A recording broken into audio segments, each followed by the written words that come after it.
Hello दोस्तों, स्वागत है आपका मेरे यूट्यूब चैनल पर। और एक ऐसी योजना जिससे मेरी पूरी ज़िंदगी बदल गई, तो आइए जानते हैं उस योजना के बारे में।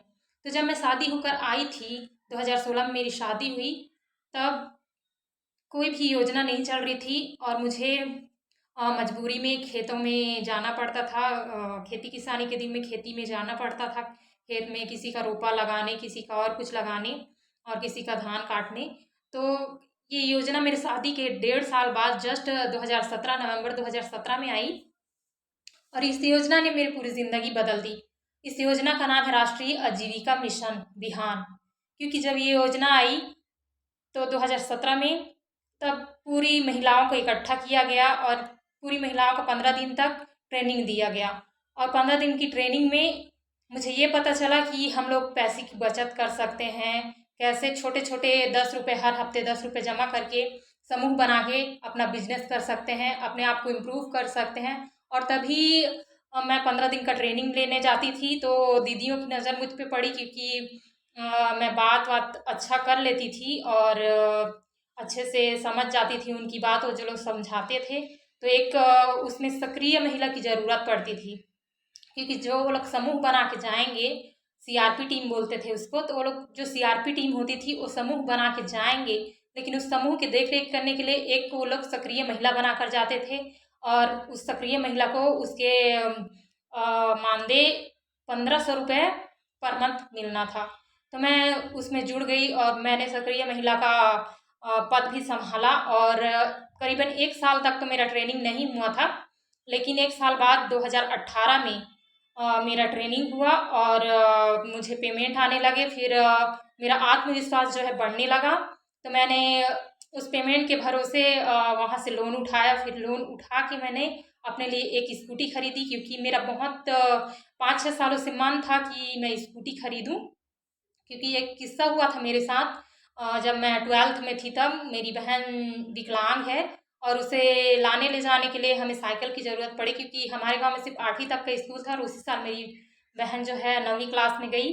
तो हम लोग पैदल जाते थे, तो साइकिल की ज़रूरत पड़ी। तो हम लोग गए साइकिल दुकान में, और साइकिल दुकान जाने के बाद हमें आधा पैसा रख के गए थे, क्योंकि हमारे पास उस टाइम पे पैसा नहीं हुआ करता था, क्योंकि मेरे जो पिताजी थे बहुत ही शराबी थे और हमारे पास उस टाइम पे पैसा नहीं हुआ करता था।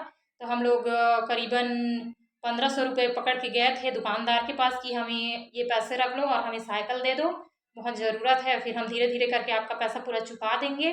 लेकिन उन्होंने हमें साइकिल देने से मना कर दिया और हम लोग शर्माते हुए धीरे से उस दुकान से वापस आ गए। तब से मैंने मन में ठान लिया था कि एक दिन ऐसा आएगा कि मैं मेरे पास एक स्कूटी होगी। उसी दिन से मेरे दिमाग में ये था कि स्कूटी लेना है, मतलब लेना है। उसी दिन से मुझे स्कूटी लेने का शौक था। तो जब ये फर्स्ट पेमेंट आया मेरा, तो हमने वहाँ से लोन उठाया समूह से, फिर समूह से मैंने स्कूटी खरीदी। तो उस दिन मेरा पूरा सपना जो है हो गया। और उसके बाद हमने बहुत सारी योजनाओं से लाभ लिया और उसके द्वारा जो आरएफ बोलते हैं, रिवॉल्विंग फंड, 15,000 रुपये हमें प्राप्त हुआ और हमने उसका बिजनेस किया। बहुत सारे बिजनेसेस हैं और हमने अपनी आर्थिक स्थिति सुधारी और हर महीने 1500 आते थे मेरे खाते में। तो मैंने बहुत आसानी से अपनी स्कूटी का किस्त चुका दिया, क्योंकि लोन पे था स्कूटी। तो मैंने किस्त भी चुकाया और मेरे हस्बैंड भी तब तक काम करने लगे थे। वो शहर में आके काम कर रहे थे। तो हमने बहुत आसानी से चुका दिया और फिर हमारी जीवन शैली जो है सुधारने लगी। क्योंकि जब मैं काम नहीं करती थी तब मेरी रहन सहन अलग थी, और जब मैं काम करने लगी, लोगों के साथ मिलने जुलने लगी, तो मेरा रहन सहन बदलने लगा, मेरा पहनावा बदलने लगा, मेरा जो बात करने का स्टाइल है, जो टोन है, वो चेंज होने लगा। क्योंकि आप 10 लोगों की भीड़ में रहोगे तो आप इम्प्रूव होते जाते हो, और गांव में ही दुबक के रह जाते हो तो आप इम्प्रूव नहीं हो सकते।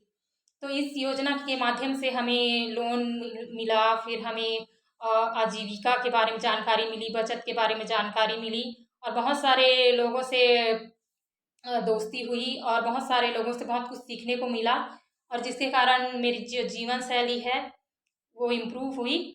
और आज जो लोग मुझे देखते हैं, मेरी लाइफ स्टाइल, मेरे बात करने का तरीका, जब हम स्कूटी में घूमते रहते तो सबको लगता होगा कि ये हमेशा से मतलब इसका जीवन ऐसा ही था।